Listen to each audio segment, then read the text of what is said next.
You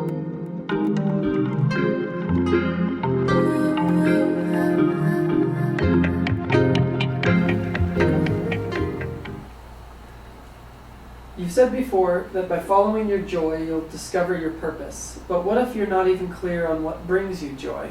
If you're not clear on what brings you joy, then you've got to work with relief. I want you to just write that word down and circle it. That's all you might have access to. If we spend a lot of our time in lower vibrational states emotionally, spaces like powerlessness, grief, sadness, disappointment, what will happen is that we can't access the higher dimensional, higher frequency emotional states.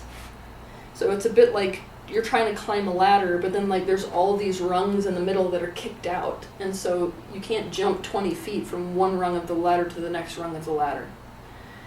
Therefore, if you just look for the sensation of relief specifically, and you keep following relief, relief will turn eventually to that sensation of joy.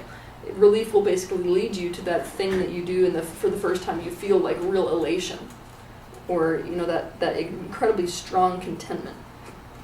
Also, in order to find that relief, you got to be trying stuff that you haven't tried before.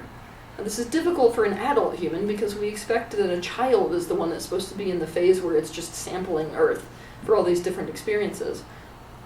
But it would behoove you and everybody in general to be looking at the Earth itself as if it's a buffet. And it doesn't stop. Even when you're 80, you can be sampling new things off the buffet. But you need to make a real art and practice out of sampling things. I watch this dynamic that you're experiencing a lot, actually, amongst athletes, because a lot of athletes come from families where they're pushed into doing that thing from age 4, and it's like they've been telling themselves, mostly riding off of the enthusiasm of their parents, that that's what they've always wanted and that's what they should do, but there's no joy in it whatsoever because they never actually followed their own emotion, their own internal guidance system towards it. So it's almost like they're trying to catch up in their 20s with what should have happened at age 2, with the sampling of the world type of thing. So it's easy for us as adults to realize that we've been pigeonholed into doing certain things, being around certain people. So it's almost like we're only staying on one side of the buffet, if we were at a huge buffet table called life. So pretend you're 2 years old. You're sampling life for the first time. Try things that some other family might be doing that you have never done before. The worst that can happen is you never do it again. The best that can happen is you actually find the thing that makes your boat float every day of the week. So sample things and follow the sensation of relief and you will find joy.